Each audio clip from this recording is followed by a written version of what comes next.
নেদারল্যান্ডের সাথে বাংলাদেশ কিন্তু একদম দাপুটের সাথে জিতে গেল। মাত্র 137 রানের টার্গেটে খেলতে নেমে বাংলাদেশের টপ অর্ডারই ম্যাচটা শেষ করে দিছে।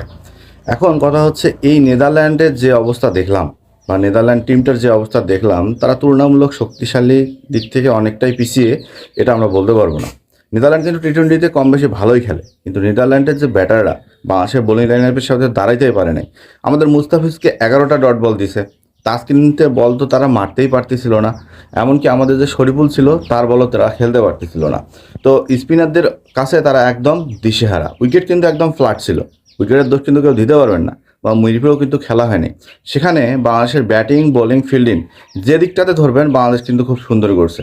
তবে আফসোসের জায়গা একটাই, যে এই প্রিপারেশানটা আমরা নেদারল্যান্ডের সাথে নিচ্ছি। এই নেদারল্যান্ডের সাথে নিতে গিয়ে প্রিপারেশানটা যদি আমরা অন্য কোনো একটা টিমের সাথে নিতাম, সেটা হতে পারে শ্রীলঙ্কা, সেটা হতে পারে পাকিস্তান, সেটা হতে পারে নিউজিল্যান্ড, সেটা হতে পারে অস্ট্রেলিয়া, সেটা হতে পারে সাউথ আফ্রিকা, এই টাইপের কোনো টিমের সাথে যদি আমরা এই প্রিপারেশনটা নিতাম, আর এই পারফরমেন্সটা যদি বাংলাদেশ দলের ক্রিকেটাররা করতে পারতো, তাহলে এশিয়া কাপের শক্তির জায়গাটা মনে হয় আমাদের অনেক থাকতো। এবং এশিয়া কাপে আমরা যাদের সাথে খেলতাম তাদের কাছে আমরা দুর্বল মনে হইতাম না। কারণ এখন নেদারল্যান্ডের সাথে যে দাপুটের জয়টা আছে, এই জয় আমার জেতার পরও আমাদের কাছে প্রশ্ন থাকবে, আমরা তো নেদারল্যান্ডের সাথে জিতে গেলাম।